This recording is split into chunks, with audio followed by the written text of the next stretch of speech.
Hi friends, काफ़ी कलम उठा लीजिए। आज हम लोग आरआरबी एनटीपीसी का 29 मार्च 2016 का पेपर कर रहे हैं। ये सेकेंड शिफ्ट का पेपर है और इसमें जितने भी मैथ्स के क्वेश्चन आए हुए हैं उन सबको करेंगे हम लोग। ठीक है, 29 मार्च 2016 का सेकेंड शिफ्ट का। ठीक है, तो पहला क्वेश्चन, इस क्वेश्चन में नंबर की एक सीरीज दी हुई है और उसमें पूछ रहा है कि बहुलक अगर 52 है तो x का मान ज्ञात करिए। अब सीरीज में बहुलक का मतलब ये होता है कि जो सबसे ज़्यादा बार आया हुआ है। तो हम इसमें देख सकते हैं कि 52 को अगर बहुलक माना गया है तो 52 को सबसे ज़्यादा बार आना चाहिए था। 52 इसमें 2 ही बार आया है और 56 भी 2 बार आया है। तो 52 का नंबर ज़्यादा आने के लिए 52 को 3 बार आना चाहिए। माने x - 3 जो वैल्यू दिया हुआ है इसका मान 52 ही होना चाहिए था। तो x बराबर है, इसका मान 55 हो जाएगा। यही हमारा आंसर होगा। इस क्वेश्चन में दिया हुआ है कि 4 की घात 3 गुणे 5 की घात 6 का मान 10 की घात m है। तो m का मान हमसे पूछ रहा है, तो इजीली हम लोग कर सकते हैं। 2 की घात 3 अगर हम कर लें तो ये हो जाएगा 2 की घात 6 गुणे 5 की घात 6 बराबर 10 की घात m। अब यहाँ से इसको हम 10 की घात 6 लिख सकते हैं और 10 का घात m लिख सकते हैं। बेस अगर इक्वल होगा तो पावर को हम लोग एक दूसरे के बराबर कर सकते हैं। माने हम लोग कह सकते हैं कि m का मान 6 होगा और यही इस सवाल का उत्तर है। इस क्वेश्चन में पूछ रहा है कि कौन सी संख्या पूर्ण वर्ग है। अगर ऑप्शन को हम लोग देखें तो ऑप्शन में पहला है 0.09, 8.1 और 0.025। चौथा ऑप्शन है इनमें से सभी। अगर ऑप्शन को आप लोग चेक करेंगे तो पाएंगे खाली 0.09 ही एक पूर्ण वर्ग संख्या है। तो यही हमारा आंसर हो जाएगा। इस क्वेश्चन में दिया हुआ है कि वृत्त की 2 सबसे छोटी जीवा का मान 4 सेंटीमीटर और सबसे बड़ी जीवा का मान 10 सेंटीमीटर है। तो त्रिज्या पूछ रहा है। तो हम लोगों को पता है कि जो वृत्त की सबसे बड़ी जीवा होती है वो उसकी व्यास ही होती है। तो त्रिज्या क्या होता है, व्यास का आधा होता है। माने 10 की घात 2 करेंगे तो 5 सेंटीमीटर हमारा आंसर हो जाएगा। इस क्वेश्चन में चावल के 3 ढेर दिए गए हैं जिनका वजन 120 किलो, 144 किलो और 204 किलो दिया गया है। हमसे ये पूछा जा रहा है कि इनको किस द्रव्यमान के बैग में पैक किया जाए जिनसे सटीक संख्या में पैक हो जाए। ठीक है, तो इजीली समझ सकते हैं हम लोग कि 120, 144 और 204 का हम लोगों को मासा ज्ञात करना होगा। अगर ऑप्शन को हम लोग देखते हैं तो ऑप्शन में दिया गया है 12, 10, 15, 18। ईजिली हम लोग देख पा रहे हैं कि 15, 18 इन सारी संख्याओं को नहीं काट रहा है। 12 ही एकमात्र संख्या, या 10 भी इन सभी संख्याओं को नहीं काट रहा है। 12 ही एकमात्र संख्या है जो इन तीनों को काट रहा है। तो 12 हमारा आंसर हो जाएगा। ठीक है, बाकी आप इसका HCF निकाल के ट्रेडिशनल मेथड से इनका गुणनखंड करके उससे भी आप लोग HCF निकाल के आंसर ज्ञात कर सकते हैं। ठीक है, समझ में आ रही बात। इस क्वेश्चन में पूछ रहा है कि कोई धनराशि 8 वर्ष में स्वयं का 3 गुना हो जाती है तो उसी दर पर 5 गुना कितने समय में होगी। तो हम लोग ये कह सकते हैं कि अगर कोई राशि मान लेते हैं कि 100 रुपया है, ठीक है, तो 8 वर्ष में 300 रुपया हो रहा है 8 साल में। माने हम ये कह सकते हैं कि 200 रुपये हमको इंटरेस्ट के तौर पर मिले हैं 8 साल में। 200 रुपये इंटरेस्ट। ठीक है, अब अगर हमको 400 रुपये इंटरेस्ट प्राप्त करने होंगे तो इसी दर से हमको 16 साल लगेंगे। और इसको हम 100 में अगर जोड़ दें जो हमारा ओरिजिनल प्रिंसिपल था तो हम लोग पाएंगे कि ये 500 रुपये हो जाएगा। माने कि स्वयं का 5 गुना। तो 16 साल ही हमारा आंसर हो जाएगा। समझ में आ रही बात। एक बार फिर से समझ लीजिए कि अगर 100 रुपये से 300 रुपये होने में उसे 8 साल लगे हैं, इसका मतलब हम ये कह सकते हैं कि 8 साल में इसको जो ब्याज मिला है वो 200 रुपये का मिला था। तो इसी दर से 16 साल में 400 रुपये ब्याज मिलेगा। और अगर इस ब्याज को हम इस मूलधन में जोड़ देंगे तो जो मिश्रधन प्राप्त होगा वो 500 रुपये हो जाएगा। माने स्वयं का 5 गुना। ठीक है, आप इसको ट्रेडिशनल मेथड से भी लगा सकते हैं कि 200 रुपये बराबर 100 गुणे R गुणे 8/100। तो यहाँ से आप R का मान निकाल लेंगे 200/8 या 25%। फिर इसी दर से आप निकाल लेंगे कि कितने साल में ये 400 रुपये हमको मिल जाएगा। ये 400, फिर आप 100 रुपये जो हमारा मूलधन था, फिर ये R 25, यहाँ टाइम हमको ज्ञात करना होगा तो T लिख लेंगे 100 से। फिर इस टी ज्ञात करने के लिए 25 को इधर ले जाएंगे तो हमको 16 साल मिल जाएगा। ठीक है, तो आप ऐसे भी कर सकते हैं। बेसिकली ये मेथड आसान है और बहुत कम समय में हो जाएगा, तो आप इसी को ही ध्यान दीजिए। ठीक है, आगे बढ़े हम लोग। इस क्वेश्चन में एक समांतर चतुर्भुज का क्षेत्रफल 25 वर्ग सेंटीमीटर दिया हुआ है। तो पूछ रहा है कि उसमें एक स्पेसिफिक करके नाम दिया हुआ ट्रायंगल का क्षेत्रफल पूछ रहा है। तो खींच के देख लेते हैं हम लोग। एक समांतर चतुर्भुज हम लोग बना लेते हैं। ठीक है, ए बी सी डी, इसका क्षेत्रफल 25 वर्ग सेंटीमीटर दे दिया हुआ है और हमसे पूछ रहा है कि बी सी डी, ये जो त्रिभुज है इसका क्षेत्रफल। तो इजीली हम लोग देख रहे हैं कि ये पूरा जो समचतुर्भुज था, सॉरी जो समांतर चतुर्भुज था उसका ये आधा है। तो हम लोग इसका क्षेत्रफल निकालने के लिए अगर हम इसको स्मॉल ए मान लें तो हम लोग कहेंगे कि 25/2 हो जाएगा। ठीक है, क्यों? क्योंकि ये जो ट्रायंगल है ये इस पूरे चतुर्भुज का आधा है, इसलिए इसके क्षेत्रफल का आधा ही इसका क्षेत्रफल होगा, इसलिए 25/2 लगाने वाली इसमें कोई बात ही नहीं है। ठीक है, ये क्वेश्चन सरलीकरण का है जिसमें दिया गया है कि 3/7 सही 1/3 धन 3/3 सही 1/7। तो इसको हम लोग इजीली कैलकुलेट कर सकते हैं। 3/7 × 21, एक 22/3 और इसको हम लोग कर सकते हैं 7 × 21, एक 22/7। अब ये ऊपर चला जाएगा तो हो जाएगा 9/22 प्लस ये 7 × 21/22, ये हो जाएगा आपका 30/22। 2 से हम लोग काट देंगे तो 15/11 मिल जाएगा। ठीक है, अच्छा ऑप्शन में तो इस तरीके से दिया गया है, 1 सही 4/11, तो यही हमारा आंसर हो जाएगा। इस क्वेश्चन में एक समूह के रुचि विशेष के बारे में दिया गया है जिसमें ये बताया गया कि 40 विद्यार्थियों के एक कक्षा में 38 विद्यार्थी कोई खेल खेलते हैं और 24 विद्यार्थी खो खो खेलते हैं और 20 विद्यार्थी कबड्डी खेलते हैं। माने हम ये कह सकते हैं कि 2 प्रकार के खेल हैं तो 2 सर्किल बनेगा और 38 विद्यार्थी कोई खेल खेलते हैं और 40 विद्यार्थी हैं तो 2 विद्यार्थी ऐसे होंगे जो कोई खेल नहीं खेलते होंगे और वो इन वृत्तों से बाहर होंगे। अब अगर हम इसमें खो खो लिख लें और इसमें कबड्डी लिख लें तो हम लोग ये कह सकते हैं कि अगर कुल 38 विद्यार्थी खेल खेलते हैं और खो खो में 24 हैं, कबड्डी में 20 हैं, 44 हो रहे हैं। इसमें से 38 घटा देंगे तो 6 हमारा कॉमन हो जाएगा जो कि इसमें आ जाएगा। 24 विद्यार्थी खो खो खेलने हैं तो ये 18 हो जाएगा और इसमें 20 विद्यार्थी कबड्डी खेलने हैं तो इसमें 14 हो जाएगा। ठीक है, अब हम लोग क्वेश्चन पे आएंगे। ये हमारा वेन आरेख बन चुका है। तो पहला सवाल है कि कितने विद्यार्थी कोई भी खेल नहीं खेलते हैं। तो हम लोग देख पा रहे हैं कि 2 विद्यार्थी बाहर हैं सारे सर्किल से, तो ये हमारा आंसर हो जाएगा, ये कोई भी खेल नहीं खेलते हैं। अब अगला क्वेश्चन है कि कितने विद्यार्थी दोनों खेल खेलते हैं। तो हम लोग देख पा रहे हैं कि 6 विद्यार्थी ऐसे हैं जो खो खो और कबड्डी दोनों खेल खेलते हैं।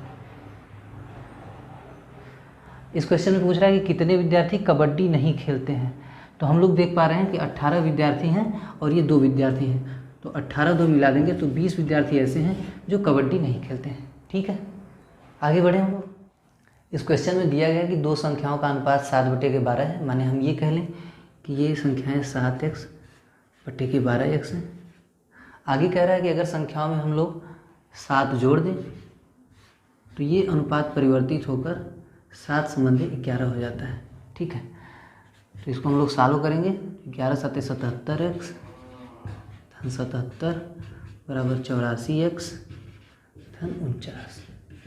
ठीक है, अब अगर हम इसको इधर भेज दें और इसको इधर भेज दें तो हम लोग पाएंगे कि 7x बराबर 28, x बराबर हो जाएगा 4 और जो हमारी संख्या थी वो हो जाएगी 28 और 48। ठीक है, इस क्वेश्चन में दिया हुआ है कि 250 मीटर लंबी रेलगाड़ी किसी खंभे को 8 सेकंड में पार करती है। 250 मीटर लंबी रेलगाड़ी 8 सेकंड में किसी पोल को पार करती है। क्वेश्चन में ये पूछ रहा है कि अगर किसी पुल को ये 20 सेकंड में पार करती है तो उस पुल की लंबाई ज्ञात कीजिए। अब अगर 20 सेकंड में इसने पुल को पार किया है तो 8 सेकंड तो इसने अपनी लंबाई को ही पार करने में लगाया होगा। तो 12 सेकेंड में इसने पुल की ओरिजिनल लेंथ को क्रॉस किया होगा। तो हम लोग निकाल लेते हैं कि 12 सेकेंड में ये जो ट्रेन है कितनी गति की होगी। अगर 8 सेकेंड में 250 मीटर, तो हम लोग ये कह सकते हैं कि 250 बटे के 8 गुणे के 12 सेकेंड अगर हम गुणा कर दें तो हम लोग पाएंगे कि ये 12 सेकेंड में चली गई दूरी है। इसको काटेंगे 1.5 बार में कटेगा और 250 का 1.5 में गुणा करेंगे तो 375 आंसर आ जाएगा। यही पुल की लंबाई होगी। एक बार फिर से समझ लीजिए कि 250 मीटर ट्रेन की लंबाई है और 8 सेकेंड में ये किसी खंभे को पार करती है, तो ये अपनी ही लंबाई को 8 सेकेंड में पार करती है। अब अगर 20 सेकेंड में इसने पुल को पार किया है तो 8 सेकेंड तो इसने अपनी लंबाई को पार करने में लगा दिया होगा, तो 12 सेकेंड में इसने पुल को पार किया होगा। अब 12 सेकेंड में इस ट्रेन द्वारा चली गई दूरी अगर हम निकालें तो 250 बटे के 8 गुणे के 12 कर लेंगे। 8 से 12 को काटेंगे 1.5 और 1.5 का गुणा 250 में करेंगे तो 375 आ जाएगा। समझ में आ रही बात? इस क्वेश्चन में दिया हुआ है कि ए और बी की आयु का अनुपात 1:2 है। क्वेश्चन में ये कह रहा है कि 7 साल बाद इनकी आयु का अनुपात 3:5 हो जाता है। 7 साल बाद इधर हम यूनिट डिफरेंस अगर देखें तो 2 का है, इधर यूनिट डिफरेंस 3 का है। अब इस यूनिट डिफरेंस को अगर हम बराबर करना चाहें तो हम लोग क्या कर सकते हैं कि इसको हम लोग 2/4 करते हैं। अब हम देखेंगे कि यूनिट डिफरेंस यहाँ भी 1 का है और यहाँ भी 1 का है। इस दशा में हम ये कह सकते हैं कि अगर 1 यूनिट का मान 7 है तो 2 यूनिट और 4 यूनिट का मान कितना हो जाएगा भाई? 14 और 28। यही हमारा आंसर होगा। ये क्वेश्चन त्रिकोणमिति का है, जिसमें ये पूछ रहा है कि एक मीनार के आधार से 20 मीटर की दूरी पर स्थित किसी बिंदु से मीनार की चोटी का जो उन्नयन कोण है वो 60 अंश है। तो मीनार की ऊंचाई h पूछ रहा है। अब हम लोग आसानी से समझ सकते हैं कि h बटे के 20 बराबर हो जाएगा tan 60 अंश के या करड़ी में 3 के। तो h बराबर हो जाएगा 20 करड़ी में 3। करड़ी में 3 का अगर हम लोग मान रख दें ये हो जाएगा 1.732 गुणा कर दें 2 दूना 4 2 3 6 2 7 14 4 हाथ लगाए 2 एकम 2 1 3 1 पॉइंट इधर चला जाएगा 34.64। ऑप्शन में 34.6 है तो उस पर ही आपका आंसर हो जाएगा। समझ में आ रही बात? आगे बढ़ें। इस क्वेश्चन में चार्ट दिया हुआ है जिसमें ये बताया गया है कि जो ग्रुप डी को खेलने वाले छात्र हैं उनकी संख्या 165 है। अगर चार्ट को आप देखेंगे तो ये दर्शा रहा है कि ग्रुप डी में कुल 15% छात्र हैं, तो हम लोग ये कह लें कि 15% का मान 165 है। कुल छात्रों की संख्या पूछ रहा है माने 100%, तो हम लोग आसानी से निकाल सकते हैं कि 100% बराबर हो जाएगा 165 बटे के 15 गुणे के 100। 15 से आप लोग काटेंगे 15 एकम 15 15 एकम 15 11 का 100 में गुणा करेंगे तो 1100। यही हमारा आंसर हो जाएगा। इस क्वेश्चन में दिया हुआ है कि a प्लस बी का होल स्क्वायर का मान 100 है। a रेशियो b का मान 1:3 है। तो ए बी का मान हमसे पूछ रहा है। अब इस आधार पर हम ये कह सकते हैं कि a प्लस बी का मान जो होगा वो 10 होगा और a संबंधी b का मान अगर 1:3 है तो हम लोग ये कह सकते हैं कि a का मान 2.5 और b का मान 7.5 होगा। अब अगर ए बी का मान पूछ रहा है तो सिंपली 2.5 गुणे 7.5 हम लोग निकाल लेंगे। तो हम लोगों को पता लगता है कि 7.5 दूना के 15 और 7.5 का आधा 3.75। तो 15 धन 3.75 निकालेंगे आप तो 18.75 आ जाएगा। यही हमारा आंसर होगा। सरलीकरण का एक क्वेश्चन है जिसमें दिया गया है कि 8 सही 1/3 गुणे 4 सही 1/5 भागे 5 सही 1/4। अब हम लोग इसको इस तरीके से भी लिख सकते हैं 3 × 8 = 24 1 25 बटे के 3 गुणे 5 × 20 1 21 बटे के 5 गुणे कर लें इसको तो 4 × 5 = 20 1 21 बटे के 4 गुणा हम लोगों ने लगा दिया है तो 4 बटे के 21 हो जाएगा। 21 से 21 कैंसिल आउट हो जाएगा।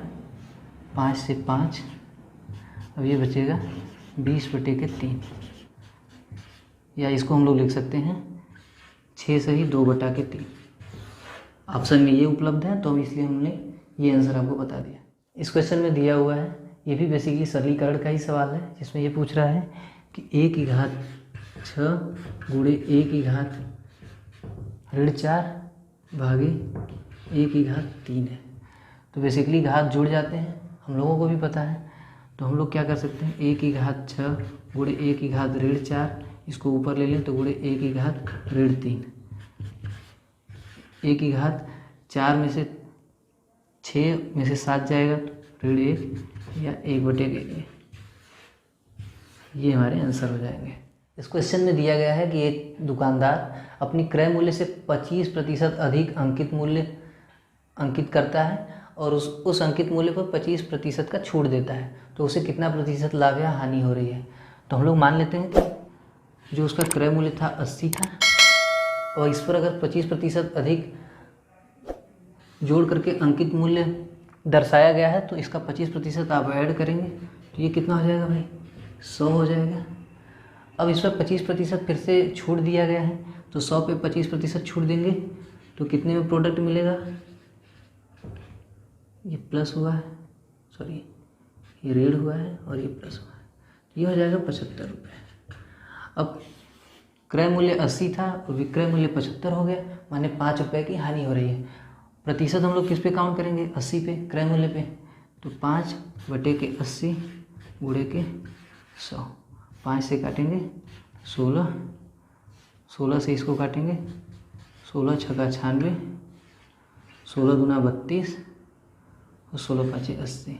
ये इतना प्रतिशत का हानि हो गया, 2-5% हानि है। यही हमारा आंसर हो जाएगा। इस क्वेश्चन में एक टेबल दिया हुआ है, उसी टेबल के बेसिस पे क्वेश्चन पूछ रहा है। तो पहला क्वेश्चन आपसे ये पूछ रहा है कि किस राज्य में सर्वाधिक पुरुष हैं। तो आप लोग क्लियरली टेबल को देख के अंदाज़ा लगा सकते हैं कि केरल राज्य में सर्वाधिक पुरुष हैं, नंबर्स को ऐड करके क्लियरली विजिबल हो रहा है।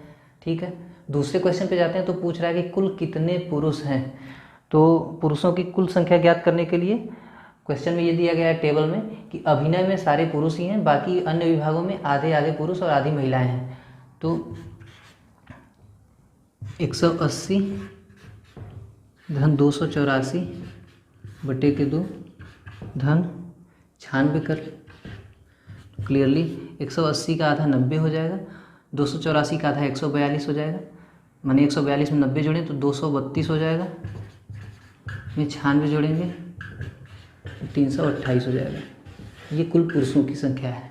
अगला क्वेश्चन पूछ रहा है कि कुल महिला प्रतिभागियों की संख्या कितनी है। तो महिला प्रतिभागियों की कुल संख्या इसकी आधी होगी, माने फिर से हम 90 कर लें और ये 142 जोड़ेंगे तो कितना आ जाएगा भाई, 232। तो ये कुल महिला प्रतिभागियों की संख्या हो जाएगी। यही हमारा उत्तर होगा। इस क्वेश्चन में कह रहा है कि एक दुकानदार 462 रुपये प्रति कुर्सी के हिसाब से 2 कुर्सी बेचता है। एक कुर्सी पर 12% का लाभ, जबकि दूसरी कुर्सी पर 12% की हानि प्राप्त होती है। तो सम्मिलित रूप से उसे लाभ होता है या हानि होती है, इसी की गणना करनी हमको।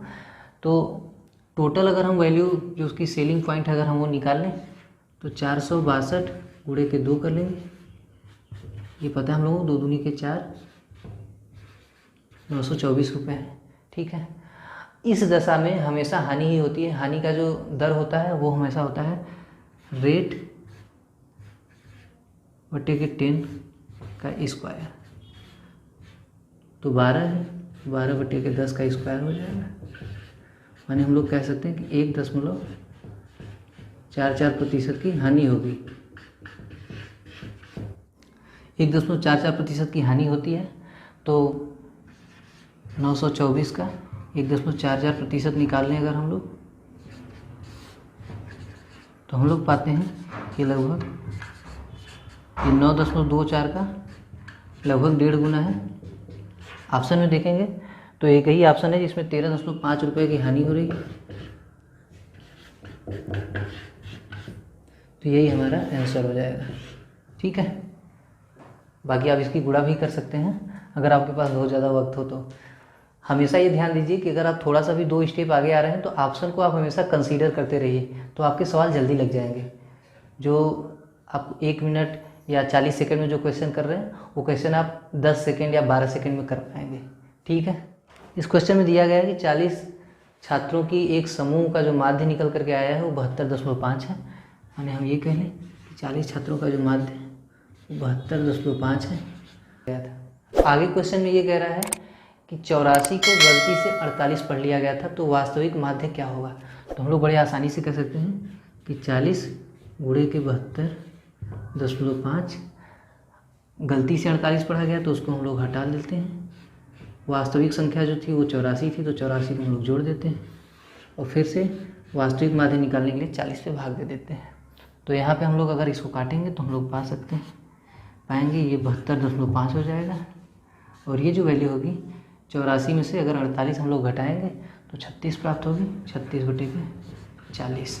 या हम लोग कह लें 4 से अगर हम लोग काट दें, सॉरी ये धन रहेगा, 10 होगा, 0.9 जुड़ जाएगा। तो 72.5 में अगर 0.9 जुड़ेगा तो 73.4 हमारा वास्तविक माध्य होगा और यही हमारा उत्तर होगा। इस क्वेश्चन में दिया गया है कि x प्रतिशत का 15% का मान 1.2% है, तो x का मान ज्ञात करना है। प्रतिशत से प्रतिशत को काट देते हैं और x 15/100 बराबर 1.2 कर लेते हैं। अब अगर हम x का मान निकालेंगे, ये 100 का गुणा करेंगे 120 हो जाएगा, बटे 15 करेंगे, काट लेंगे तो 8 हो जाएगा और यही हमारा आंसर होगा। इस क्वेश्चन में दिया गया है कि एक रेलगाड़ी 160 किलोमीटर प्रति घंटे की स्पीड से चल रही है और उसकी लंबाई 180 मीटर है, तो एक खंभे को पार करने में उसे कितना समय लगेगा। तो बड़े ही आसानी से हम लोग कर सकते हैं, उसकी लंबाई 180 मीटर बटे के उसकी स्पीड। अब ये जो स्पीड दिया गया है ये किलोमीटर प्रति घंटे में दिया गया है और जो उसकी लंबाई दी गई है वो मीटर में, तो इसको हम लोग मीटर प्रति सेकंड में कन्वर्ट कर लेते हैं। तो 5/18, ये 0 से ये 0 कट जाएगा। अब इसको अगर हम ऊपर ले जाएंगे तो 18 गुणे 18 बटे के 16 गुणे 5 माने 80 हो जाएगा। 18 का वर्ग हम लोग जानते हैं 324 होता है और ये 80 से हम भाग देंगे 4.05। ठीक है, 80 से काटेंगे, 4 बार में 320, फिर 0 बार ले जाएंगे तो 40 हो जाएगा, फिर 0 बार ले जाएंगे तो 400 हो जाएगा और फिर 5 बार में कट जाएगा। टाइम पूछ रहा है तो इतना ही टाइम उसको लगेगा। इस क्वेश्चन में 5% वार्षिक दर से 2 वर्ष के CI और SI का डिफरेंस दिया गया है जिसका मान 10 दिया गया है। तो हमसे प्रिंसिपल पूछ रहा है कि प्रिंसिपल कितना होगा, माने मूलधन कितना होगा। तो इजीली हम लोग जानते हैं कि 2 वर्ष के अंतर के लिए जो सूत्र है डिफरेंस बराबर होता है प्रिंसिपल गुणे R/100 के स्क्वायर के। ठीक है, तो डिफरेंस दिया गया है 10, प्रिंसिपल पूछा जा रहा है, R का वैल्यू दिया हुआ 5 बटे के 100 का स्क्वायर कर लेते हैं हम लोग। 10 5 से काटेंगे 1/400, तिरक गुणा कर देंगे हम लोग तो P का वैल्यू आ जाएगा 4000 रुपये। ठीक है, तो यही हमारा आंसर हो जाएगा। 2 साल के लिए CI SI का यही डिफरेंस होता है। 3 साल के लिए जो डिफरेंस का फार्मूला है वो अलग है। चैप्टर वाइज जब हम लोग करेंगे तो इन सारे टॉपिक्स पे सब क्वेश्चन कर लेंगे। अभी के लिए आप लोग इस फार्मूले को रट लीजिए। ठीक है, 3 साल का जब डिफरेंस का आएगा तो उसका भी सूत्र बता देंगे। बेसिकली आप लोग दूसरे तरीके से भी कर सकते हैं, माने कन्वेंशनल तरीके से दोनों सूत्र लगा करके वहाँ से भी आप लोग कर सकते हैं। ये सूत्र है तो इससे आपको शार्ट पड़ जाएगा और आसान भी हो जाएगा। इस क्वेश्चन में दिया हुआ है 16/A बराबर 1/0.25 कड़ी में है। A का मान ज्ञात करना है, तो बहुत ही आसानी से हम लोग तिरक गुणा अगर कर देंगे तो A बराबर हो जाएगा 16 गुणे के ये 10.5 का वर्ग है, बाहर निकालेंगे तो 10.5 बटेगा, तो ये 8 हो जाएगा A का मान। ठीक है, यही हमारा आंसर होगा। अगेन वर्क एंड टाइम का ये क्वेश्चन है। इस क्वेश्चन में दिया गया कि A किसी काम को 40 दिनों में कर सकता है, B किसी काम को 30 दिनों में कर सकता है, तो दोनों मिलकर के उस काम को कितने दिनों में कर सकते हैं। तो बहुत ही आसानी से हम लोग कैलकुलेट कर लें। अगर 40-30 का एलसीएम लोग 120 मान ले रहे हैं कि 120 यूनिट काम है। अगर ये 40 दिन में कर रहा होगा तो हम लोग ये कह सकते हैं कि ये एक दिन में 3 काम कर रहा होगा। ये 30 दिन में इस कार्य को कर रहा है, इसका मतलब ये दिन में 4 यूनिट काम कर रहा होगा। दोनों सम्मिलित रूप से करेंगे तो कितना करेंगे भाई, 7 यूनिट काम करेंगे। और 120 यूनिट काम हमको पूरा कराना है, तो 120/7 दिनों में ये कार्य पूरा होगा। ठीक है, आगे बढ़े हम लोग, यही हमारा आंसर हो जाएगा। इस क्वेश्चन में दिया गया कि एक वृत्त है जिसकी परिधि 22 सेंटीमीटर है, तो उसका क्षेत्रफल कितना होगा। तो हम लोग ये कहें कि 2πr का मान दिया हुआ है 22, या पाई को हम लोग गुणे के 22/7 कर लें, तो r की वैल्यू हम लोग पाएंगे 22 से 22 कट जाएगा, r की वैल्यू आ जाएगी 7/2। अब हमसे πr² का मान पूछ रहा है, तो हम लोग निकाल सकते हैं 22/7, 7/2 पूरे के 7/2। 7 से 7 कट जाएगा, 2 से इसको काटेंगे 11 आ जाएगा। अब 77/2 सेंटीमीटर स्क्वायर हमारा आंसर हो जाएगा।